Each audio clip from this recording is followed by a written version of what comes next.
Bonjour à tous, on part à la rencontre de Pietro du domaine Terraquila en Émilie-Romagne, au sud de Modène et au nord de Florence.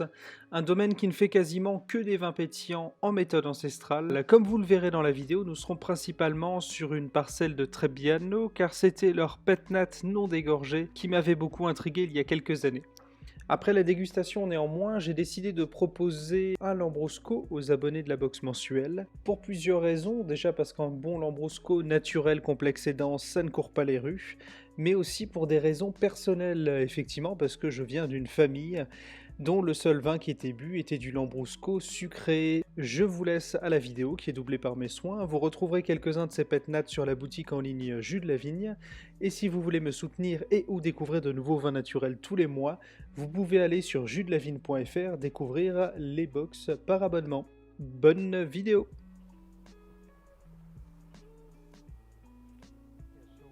Quand les gens arrivent chez nous, habituellement, ils sont surpris. Parce que quand on pense à l'Émilie-Romagne, on imagine tout de suite des parcelles en plaine ou alors des productions, des énormes productions. Mais pas ici. Ici, on est dans les Apennines. Et même les Italiens qui viennent chez nous nous disent waouh, mais vous avez des montagnes quoi. Et bien sûr, du coup, ici, on bénéficie de vent, d'une différence de température assez importante entre le jour et la nuit. C'est du coup un peu plus facile de faire ici des vins naturels avec le moins d'intervention possible. Donc on a décidé depuis le début de faire ici du vin comme ils le faisaient dans le passé. L'idée c'était de faire le vin de la façon la plus facile possible. C'est donc pour ça qu'on a décidé ici de planter ces vignes de façon à avoir une légère pente et avec une taille en guyot simple. Dans cette région, c'est pas une taille qui est vraiment courante. On pense habituellement au guyot simple dans des régions comme le Piémont, là où on cherche à faire de la qualité. Là où on veut que la vigne ne soit pas énormément productive. Donc je veux dire privilégier la qualité plutôt que la quantité. Les parcelles ne sont pas en plaine, donc on a un sol qui est complètement différent de ce qu'on peut trouver dans le reste de la région, semblable à la pierre qu'on voit à fleurs là-bas. Cette pierre-là s'appelle le calastrino, et le calastrino c'est une sorte de pierre calcaire qui permet aux racines de la vigne d'aller un petit peu plus profondément. Le rendement moyen est entre 7 et 8000 kg par hectare. C'est très faible par rapport au Pignoletto ou au Lambrusco habituel, puisque pour le Lambrusco, on est plutôt de l'ordre de 25 à 30 000 kg par hectare. J'ai décidé de planter cette parcelle orientée vers le nord pour une nouvelle fois garder de la fraîcheur. Donc planter ici majoritairement du Trebbiano et du Pignoletto. Il n'y avait rien de planté avant sur ce terrain. On a donc décidé de planter ces vignes il y a à peu près 6 ans. Les plus vieilles vignes se trouvent de l'autre côté du château. Là-bas, on a planté 2 cépages rouges, du Lambrusco et du Malbo Gentile. L'idée générale était de faire du vin selon l'ancienne méthode, c'est-à-dire du vin qui va finir naturellement sa fermentation en bouteille. Le vin le plus naturel possible, avec le moins d'intervention, sans ajouts tels que des levures, pas de filtration ou d'autres choses comme ça. Et pour faire ce type de vin, ça peut paraître étrange, mais il faut commencer de façon vraiment très précise et très soignée au début à la vigne. Par exemple, on ne fait pas de vendange en verre et on ne va pas rogner non plus. On va venir tresser.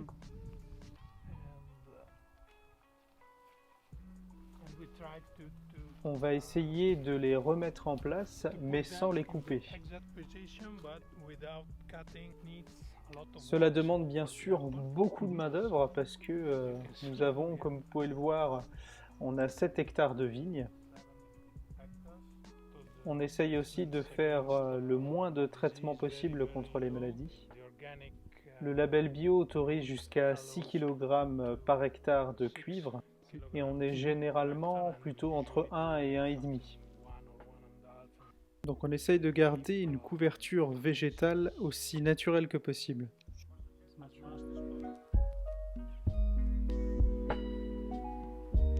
Comme vous pouvez le voir, ce n'est pas très précis, c'est même plutôt sauvage. Habituellement, on ne coupe la végétation que juste avant les vendanges. Grâce à ce climat plutôt frais, on a l'habitude de commencer les vendanges entre le 10 et le 15 du mois de septembre. Les vendanges durent à peu près un mois parce que le Lambrusco a besoin d'un peu plus de temps que les autres cépages. Donc on a commencé à planter les premières vignes en 2002-2003 et on a commencé à embouteiller du vin en 2009. C'était intéressant de planter dans ce coin qui était plutôt abandonné.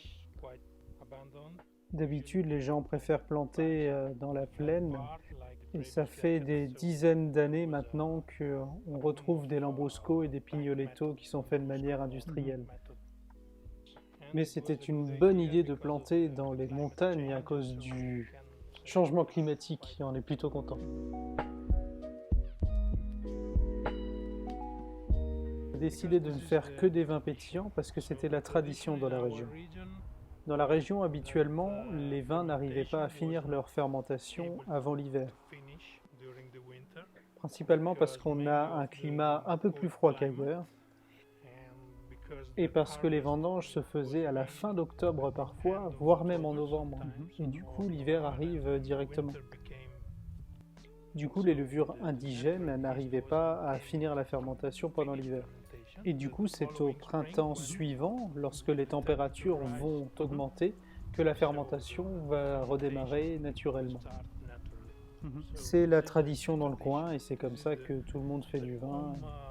On met donc en bouteille du vin qui n'a pas complètement fini sa fermentation.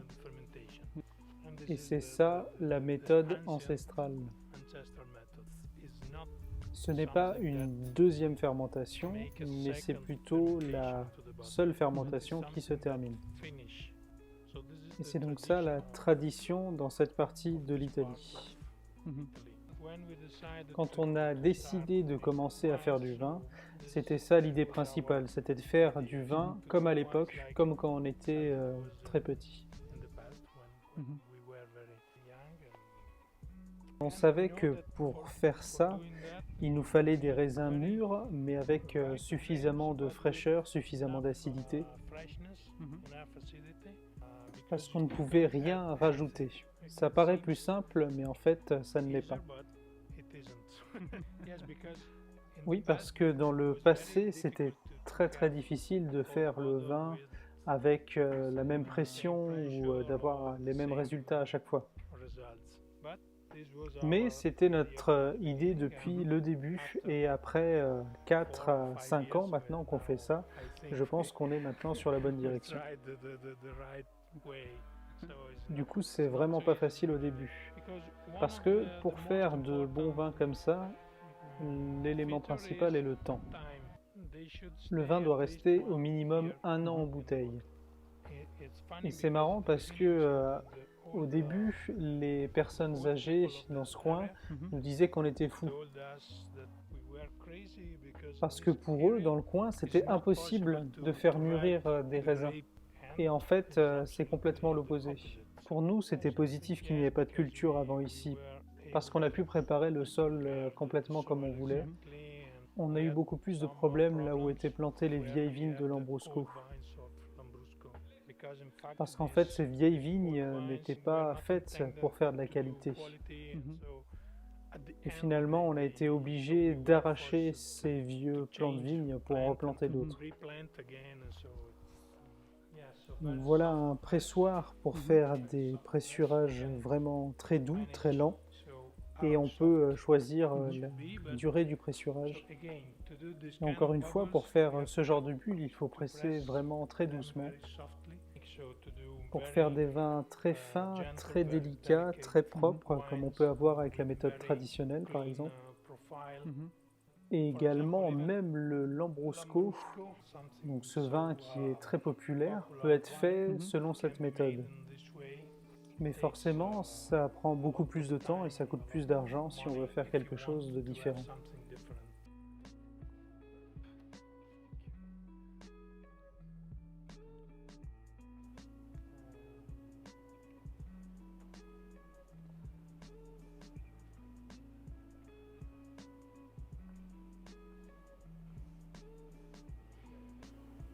Ce que nous permet la technologie, c'est de faire descendre les températures en quelques heures.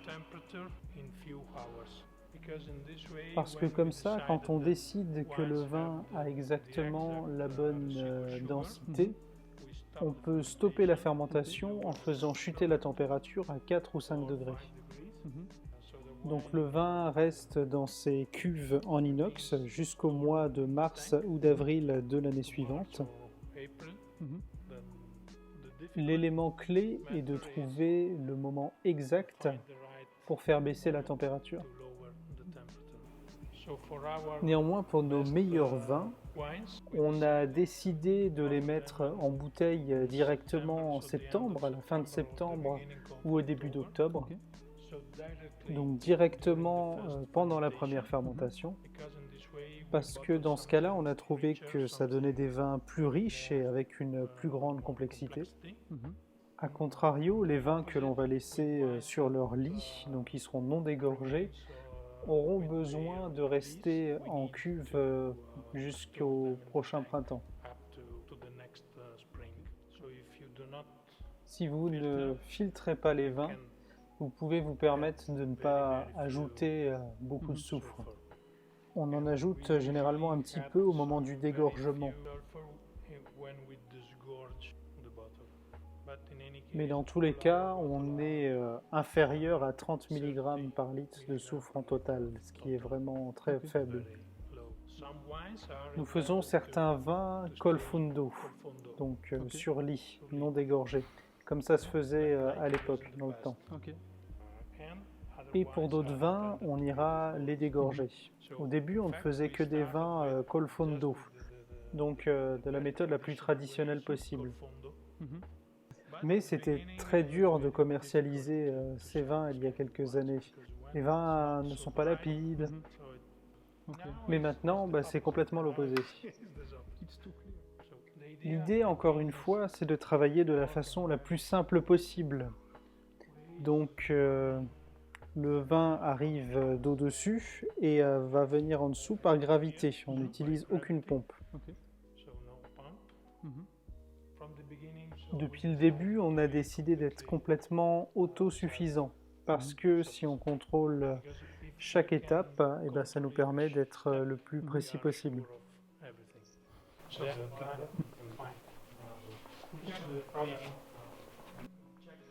On contrôle au fur et à mesure la pression dans nos bouteilles.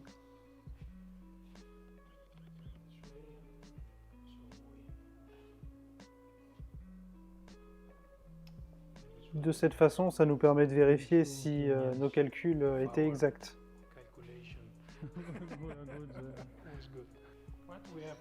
On a cette machine qui est l'une des pièces les plus importantes de notre cave.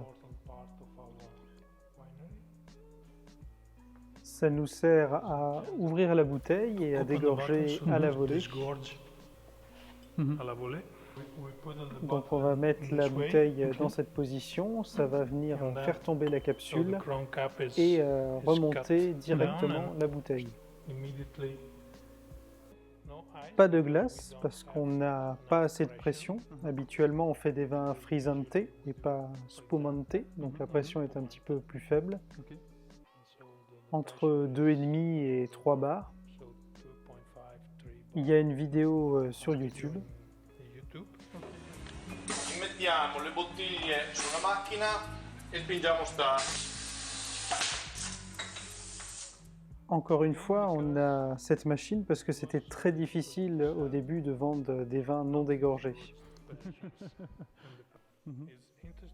C'est intéressant de noter que sur un même vin, celui-ci peut prendre une direction complètement différente. Les vins non dégorgés, les vins col fondo, au début sont beaucoup plus ronds à cause des lies et des levures. Et au fur et à mesure des années, il va devenir de plus en plus sec et de plus en plus complexe. Et au contraire, un vin qui sera dégorgé sera au début très propre avec une grosse acidité et au fur et à mesure des années, il va devenir là de plus en plus rond. Donc c'est vraiment très intéressant de voir ces deux chemins différents. Ok. Et l'une des choses sur lesquelles je veux mettre l'accent, c'est que ces vins vont évoluer au fur et à mesure des années, sur une dizaine d'années. Nous avons quelques Lambrusco et Pignoletto de 2011 ou 2012, donc qui ont à peu près 10 ans, et c'est vraiment quelque chose. Donc on a commencé à mettre de côté et à garder de plus en plus de bouteilles, quelques centaines, pour pouvoir montrer aux gens que les vins Frizzante, ça peut se garder. Et la plupart des gens pensent qu'un vin, il faut le boire dans la première année. Nous, on pense exactement l'opposé. C'est à partir d'un an qu'il commence à être vraiment bon et à gagner en complexité. Donc la signification de Terraquillia, donc Aquilia, c'est le nom romain du village dans lequel nous sommes. Ok. Maintenant, ce village s'appelle Guiglia en italien, mais Aquilia, c'était donc le nom latin. Et Terra, ce sont les terres, donc Terraquillia veut dire les terres d'Aquilia. Ok. Aujourd'hui, les goûts ont beaucoup évolué. Les gens nous demandent maintenant de plus en plus des vins complètement secs. Ok. Pour le Lambrusco, c'est un challenge qui est beaucoup plus compliqué. Parce que le Lambrusco est connu même en Italie, pour avoir beaucoup de sucre résiduel. Mais le Lambrusco, en méthode traditionnelle, plutôt en méthode ancestrale, ne peut pas contenir du sucre, parce que chaque gramme de sucre, ou plutôt chaque milligramme de sucre est consommé par les levures lors de la fermentation. Nous, on utilise le bouchon en liège traditionnel, comme ça se faisait à l'époque, et on n'utilise pas de capsule, comme ça se fait beaucoup maintenant que les patates sont un peu démocratisées. Parce que les méthodes ancestrales sont des vins un petit peu à la mode. Donc vraiment, la raison pour laquelle on utilise encore des bouchons en liège, c'est la tradition.